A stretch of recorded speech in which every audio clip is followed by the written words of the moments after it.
예수님께서는 이 벙어리 귀신들, 말 못하는 사람을 고치시는 이 놀라운 기적을 통해서 이 하나님 나라가 이미 우리 삶 가운데 임했다, 이미 시작한 하나님 나라를 선포하셨습니다. 즉 하나님 나라, 이 천국은 예수님께서 오심으로 시작되었다라는 것이죠. 그런데 우리가 이 기록된 장면을 보면서 더욱 놀라운 것은 사람들의 이 반응입니다. 예수님께서 놀라운 기적을 통해 눈앞에서 말 못하는 사람이 귀신으로 말미암아 말 못하는 사람이 말하는 것을 보고 이 감사와 찬양을 드리기는커녕 어떻습니까? 예수님을 향해 비난하고 공격하고 있습니다. 심지어 어떤 사람들은 예수님께서 이 귀신의 왕 바알세불의 힘을 힘입어 귀신을 쫓는다라고 이야기하기까지 합니다.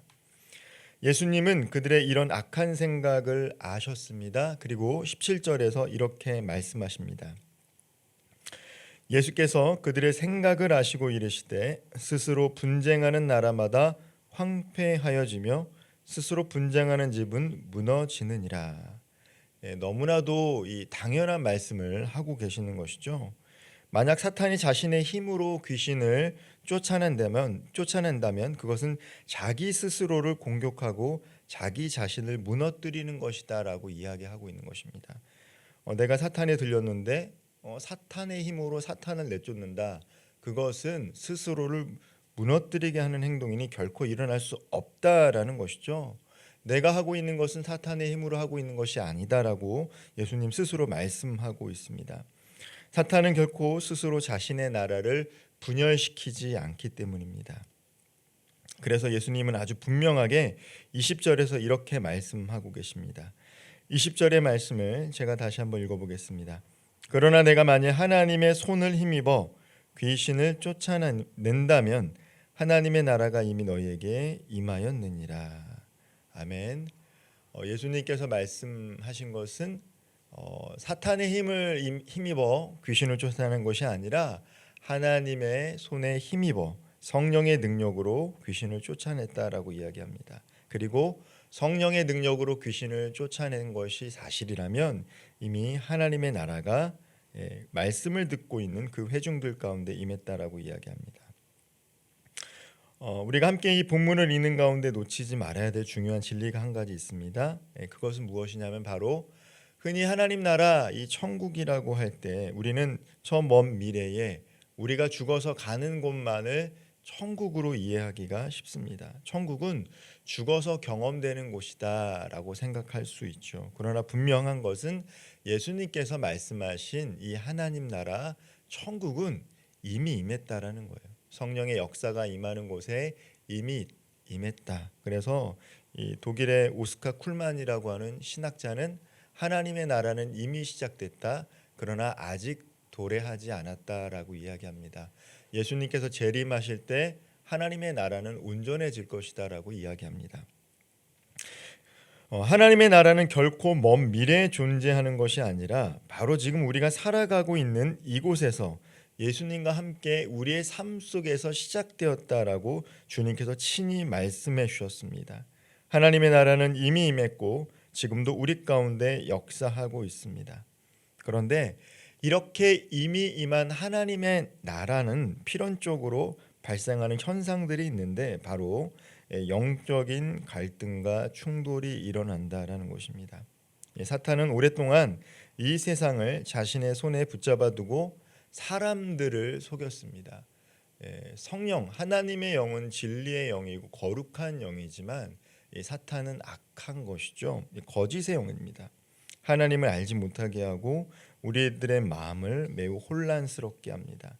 하나님의 뜻을 분별하지 못하도록 합니다. 하나님의 뜻을 분별한다 할지라도 하나님의 뜻대로 살아갈 수 없도록 방해하는 것이 악한 영의 특징입니다. 그러나 예수님께서 이 땅에 오심으로써 이 사탄의 왕국은 흔들리기 시작한 것입니다. 예수님께서 이 세상에 오신 목적이 무엇입니까? 바로 사탄의 권세를 깨뜨리고 사람들에게 진정한 자유를 주시기 위해서 오신 것입니다. 예수님은 이것을 아주 생생하게 오늘 본문 말씀 가운데 비유를 통해서 이야기해 주고 계십니다. 강한 자가 무장을 하고 자기 집을 지키고 있으면 그의 재산이 안전하죠. 그러나 더 강한 자가 나타나 그를 제압하고 무장을 해제하면 그 집의 물건들은 빼앗기게 될 것이다라고 말씀하십니다. 사탄은 지금껏 이 세상에서 주인 행세를 했습니다. 지배하려고 했습니다. 그러나 사탄보다 더 강하신 예수님께서 오셔서 사탄의 무장을 해제하시고 그의 집을 무너뜨리고 계신다라고 오늘 본문을 통해서 주님께서는 친히 말씀해 주고 계십니다. 그리고 예수님은 우리에게 중요한 사실 한 가지를 더 말씀해 주고 있습니다. 23절 말씀 제가 한번 읽어보도록 하겠습니다. 나와 함께 하지 아니하는 자는 나를 반대하는 자요 나와 함께 모으지 아니하는 자는 해치는 자니라. 우리가 삶을 살아가면서 항상 이분법적으로 생각할 수만은 없죠. 내 편이 아니면 다 적이다라고 이야기하기는 매우 어렵습니다. 극단적으로 생각하기는 어렵지만 그러나 오늘 예수님께서는 영적으로 나와 함께하지 아니하면 반대편에 서 있는 사람들이다라고 이야기합니다. 이것을 통해서 우리가 좀 기억해야 될 것은 영적 상황에서 중립지대가 없다라는 것이죠. 이 선과 악, 조금 더 선한 것, 조금 덜 선한 것, 조금 덜 악한 것 이런 것이 존재하지 않는다라는 것을 예수님께서 친히 말씀해주고 계십니다. 우리는 예수님의 편에 서 있거나 그렇지 않으면 그 반대편에 서 있을 수밖에 없는 존재라는 것을 주님께서 말씀해주고 계십니다. 우리가 명확히 주님 편에 서 있지 않으면 어떻게 됩니까? 우리는 결국 사탄의 권세 아래, 영향력 아래 놓이게 되고 그렇게 살아간다라는 것이죠. 그것을 오늘 주님께서 계속 비유로 말씀해 주고 계시는데요. 오늘 본문에서 귀신이 떠난 후 빈집이 되었던 사람이 다시 귀신의 공격을 받아서 더 영적으로 심각한 상태가 되었다라는 것을 비유로 말씀해 주고 계세요. 이것은 매우 중요한 경고이기도 합니다. 우리가 예수님으로 말미암아 예수 믿고 주님께서 참 생명을 주셔서 이 죄악과 그리고 중독과 악한 습관에서 벗어난다라도 우리가 계속해서 마음에 주님을 모시지 않으면 어떻게 됩니까? 반드시 더 악한 것이 우리의 삶을 지배한다라는 거예요. 예수님을 믿고 예수님과 늘 동행하는 가운데 생명을 누려야 되는데 예수님을 믿었지만 잠시 잠깐 우리 마음 가운데 예수님이 아닌 하나님의 영이 아닌 다른 것을 찾게 되면 어떻게 됩니까? 더 악한 것이 우리의 마음을 채워가기 시작한다는 것이죠. 그것을 비유로 말씀해주고 계세요. 이전보다 더 강력한 유혹과 공격으로 우리의 삶을 지배하려고 합니다. 특별히 오늘날 많은 사람들이 이 중독에 사로잡혀 살아가고 있어요. 본인 스스로도 인지하지 못하는 중독에 사로잡혀서 하나님께서 주신 참 자유와 생명을 누리지 못하고 살아가는 경우들이 생각보다 많습니다. 특별히 하나님을 알지 못하는 사람들은 어떤 중독에 쉽게 빠집니까? 음주에 빠져요. 단순히 음주를 마시는 것으로 그치는 것이 아니라 그의 삶을 사로잡혀서 그 사람과 그 가정과 일터를 망가뜨리는 경우들이 종종 있습니다. 도박 같은 것도 중독이죠. 음주보다도 더 무서운 것이 도박 중독입니다. 오늘날 보면 이 청소년들, 특별히 이 중학생, 고등학생들이 이 온라인 도박 중독에 빠지는 것들이 심심치 않게 발견됩니다. 이 중독에 빠지는 거예요. 하나님으로 말미암아 생명을 찾았으면 거기서 자유함을 누려야 되는데 그렇지 못하면 우리를 죄된 습관 아래 중독된 삶 가운데 살아가게 하는 것이 사탄의 전략이라는 거예요. 그렇기 때문에 우리는 우리의 마음을 예수님의 말씀으로 채워야 됩니다. 우리의 영혼이 예수님으로 가득 채워지지 않으면 세상의 욕심과 제약이 그 빈자리를 파고들어요. 그리고 우리는 다시금 사탄의 노예가 될 수밖에 없습니다. 오늘 말씀을 통해 우리의 삶을 다시 한번 돌아보기를 원합니다. 나는 지금 어느 편에 서 있는가? 예수님의 통치를 받고 있는가? 아니면 예수님을 믿지만 내가 점차 무관심하면서 세상의 영향력을 받고 있는가 돌아봐야 합니다. 우리가 예수님을 선택하지 않으면 자연스럽게 우리는 사탄에게 그 길을 내어주는 삶을 살아가게 될지도 모릅니다. 예수님께서 이 땅에 오신 목적은 분명합니다. 요한복음에서도 말씀하셨지만 예수님은 우리에게 생명을 주시고 더 풍성한 삶을 얻게 하시기 위해서 오셨고 예수님을 믿게 하신 거예요. 예수님을 믿는다라는 것은 우리에게 주신 참 자유를 누리며 생명 그 자체를 누리는 삶을 살아가는 것입니다.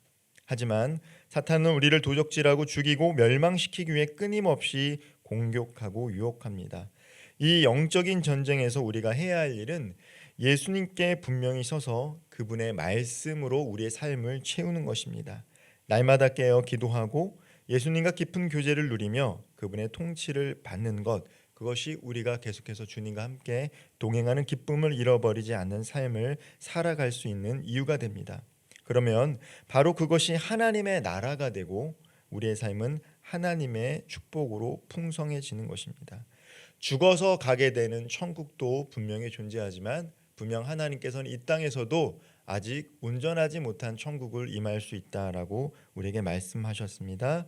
오늘 이 시간 다시 한번 예수님께서 말씀하신 대로 하나님 편에 서서 하나님 나라를 확장하는 삶을 살겠노라고 결단하는 저와 모든 성도님들 되기를 주님의 이름으로 축원드립니다. 기도하겠습니다. 거룩하시고 은혜로우신 하나님 아버지, 하나님의 나라는 먼 미래의 일이 아니라 바로 오늘 우리의 삶 속에 임했음을 깨닫게 하옵소서. 주님과 함께하는 지금 이곳이 하나님 나라임을 믿음으로 받아들이게 하시고 날마다 예수 그리스도의 통치를 받으며 살아가게 하옵소서. 우리 안에 있는 모든 죄악과 악한 습관들, 우리의 마음을 사로잡아 하나님으로부터 멀어지게 만드는 세상의 유혹들을 예수님의 이름으로 물리치게 하옵시고 이제는 우리의 빈 마음과 삶을 주님의 말씀으로 충만하게 채워주시고 성령의 능력으로 날마다 새롭게 하여 주옵소서. 우리의 삶을 온전히 다스리시고 오직 예수님의 영광을 나타내는 축복의 통로로 사용하여 주옵소서. 예수님의 이름으로 기도하옵나이다. 아멘.